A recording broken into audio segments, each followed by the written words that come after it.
It's funny how your brain chooses to remember things. When I think back to that night, it's not the screaming or the sound of the glass shattering that comes to me first. It's the smell of my girlfriend Sarah's cheap, cherry vanilla air freshener hanging from the rearview mirror, mixed with the damp, earthy scent of a Virginia autumn. It's the mundane details like that, the ones that anchor you to a moment, that make the terror that followed feel so impossible, so completely and utterly wrong. This was back in October of 2019. I wasn't from Virginia. I was a Maryland kid through and through. I was down visiting Sarah, who was going to school in Fairfax County. We were at that awkward phase in a long-distance relationship where you spend more time trying to decide what to do than actually doing anything. It was a Saturday night, one of those perfect fall evenings where the air has just enough bite to make you feel alive. We'd been bickering about what movie to see. A dumb, pointless argument that neither of us was going to win. You know what? Forget it, she said, grabbing her car keys from the bowl by the door. Let's just go for a drive. Clear our heads. I agreed instantly. Anything was better than sitting in her stuffy dorm room, stewing in silence. Her car was an old, beat-up Honda Civic that probably should have been retired a decade earlier. But it was our little bubble of freedom.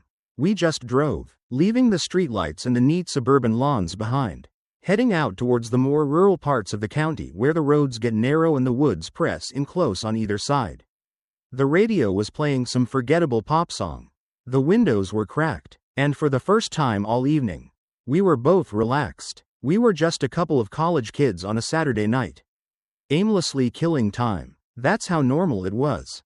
That was the baseline. After about 20 minutes, Sarah slowed the car as we approached a narrow, single-lane underpass. It was made of old, stained stone, and the darkness beneath it was absolute.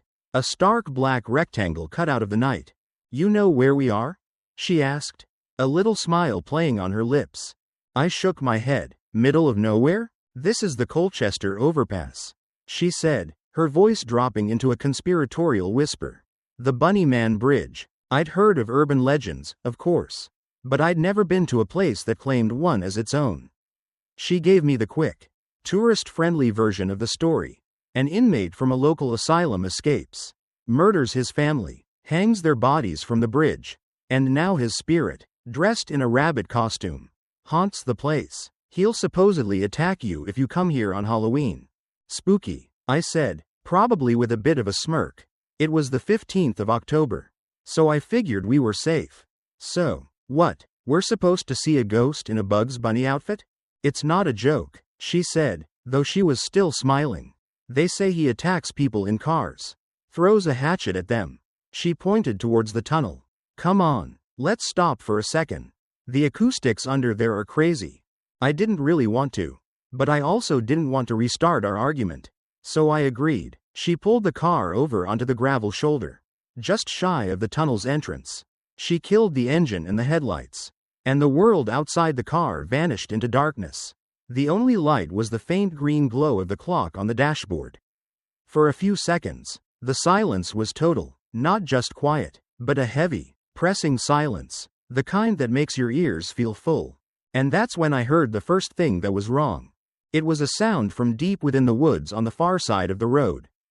Thump, a pause. Thump, it was a rhythmic, chopping sound. It was distant, but clear in the still night air. What's that? I whispered. My voice sounded loud in the confined space of the car. Sarah strained to listen. I don't know. Someone chopping firewood, maybe? At 10 o'clock at night? I asked. She shrugged, but I saw her shiver. It's creepy. Let's go. I was relieved. The fun little ghost story had suddenly lost its appeal. Sarah started the car, the headlights cutting a brilliant white path through the oppressive dark, and we pulled back onto the road. As we drove through the underpass, the sound of the engine echoed and amplified, and for that brief, 10-second passage, I forgot about the chopping sound. We came out the other side and started down the road, which was now just a lonely 2-lane blacktop surrounded by dense forest. That's when I glanced in the rearview mirror. I don't know why I did. It was just an instinct. In the split second before the bridge disappeared around a bend, I saw something. Under the arch of the overpass, right where we had been parked, there was a figure. It was pale and indistinct, Just a flicker of movement at the edge of the headlight beams. It could have been anything. A deer, a trick of the shadows, a piece of trash caught in the wind. Did you see that? I said, my voice tight. See what? Sarah asked, her eyes fixed on the road ahead. Back at the bridge, I thought I saw someone. Alex, stop it, you're trying to freak me out. Maybe she was right. My mind was playing tricks on me, primed by her ghost story. I tried to shake it off. I leaned my head back against the seat and closed my eyes, focusing on the hum of the tires on the pavement. The pop song on the radio had ended, replaced by a talk show. Everything was normal again. We drove for another mile or two in silence. The road was winding and completely deserted. We hadn't seen another car since we left the main highway. The trees were so thick and tall they seemed to swallow the light from our high beams just 50 feet ahead. And then Sarah slammed on the brakes.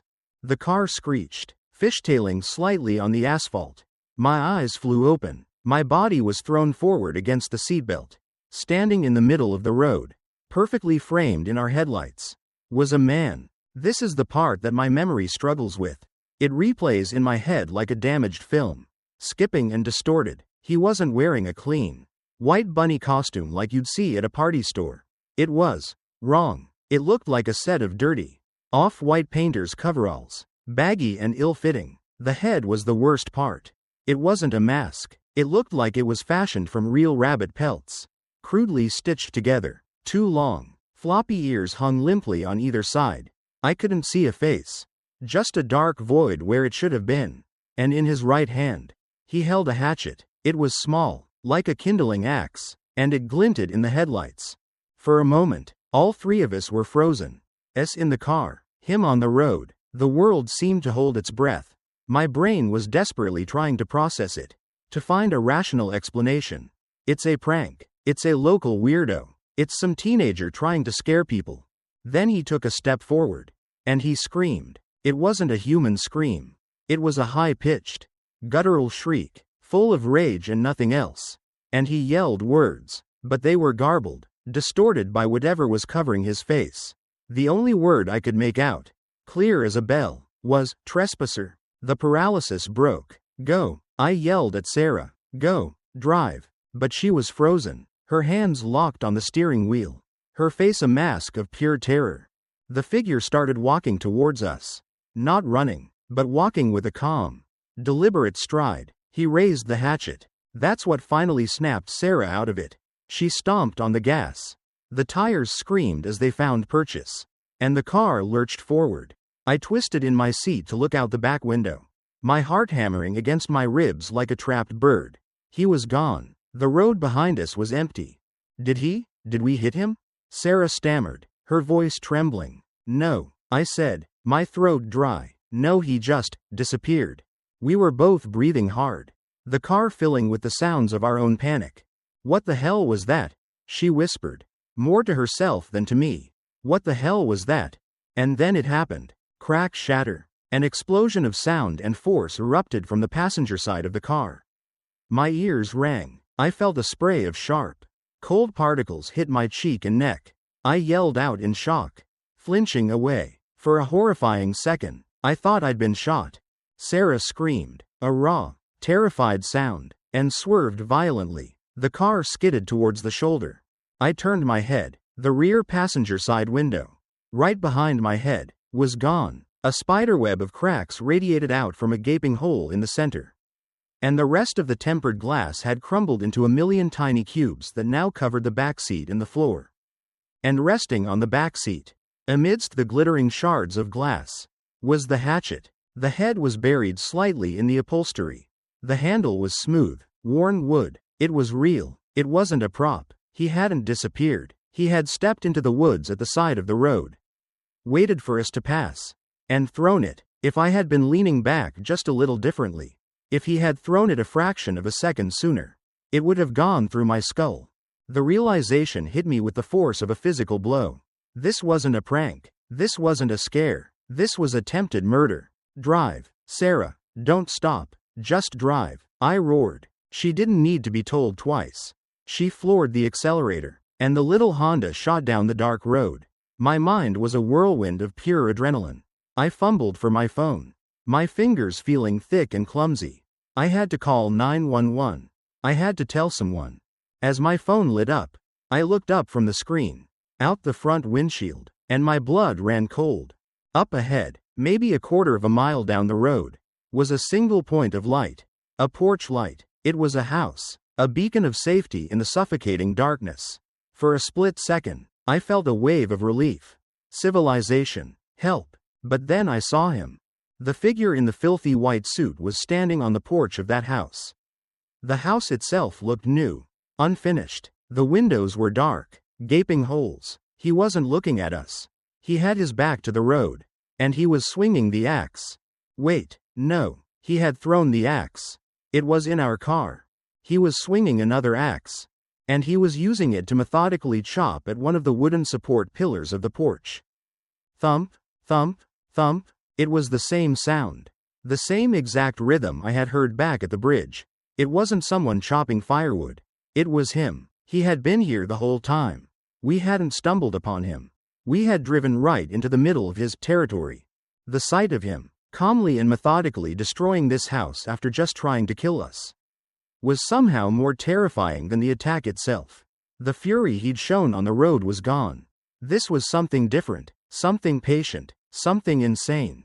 Don't slow down, I said, my voice a dead, flat whisper. Drive right past him. Sarah was crying now, silent tears streaming down her face.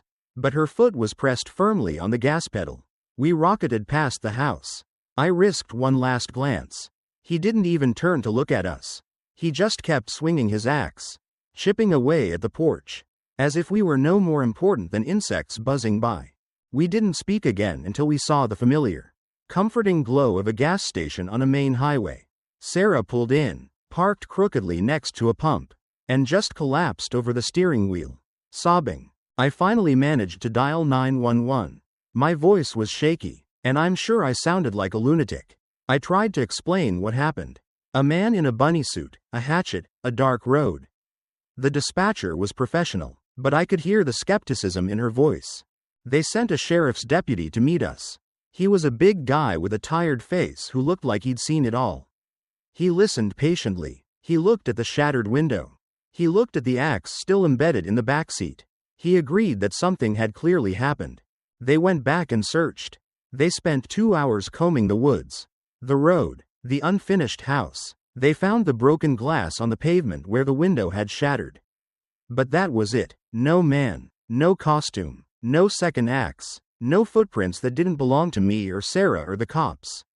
Nothing. The deputy suggested it was probably some local kids. A Halloween prank that went way too far. He logged the axe into evidence and told us we were lucky. He didn't believe us. Not really. I don't blame him. Who would? Sarah and I broke up a few months later. We never really talked about that night again. But it was always there. A silent, ugly thing sitting between us.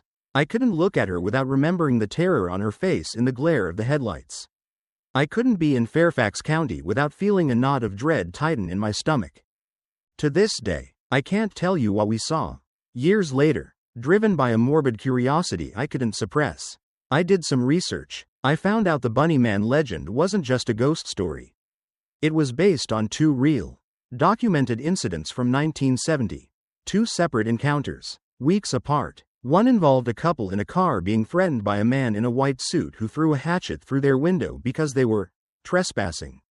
The other involved a security guard confronting a man with an axe who was chopping up the porch of a newly built, unoccupied house. The attacker was never identified, never caught. I read that report, and the chill that went down my spine was colder than any Virginia night. We had lived it. We had lived through an almost identical series of events. Nearly 50 years later, was it a copycat, obsessed with a local legend? Was it something supernatural, the legend itself given some kind of terrible life? Or was it something worse?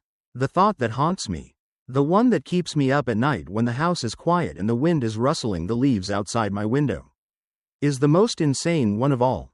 That the man from 1970 was never caught. And he just never stopped. I don't know, and I don't want to know. All I know is that my car doesn't have a cherry vanilla air freshener. And I will never, ever again, Go for a drive down a dark country road at night. Because I know what's in the woods. And I know it's real.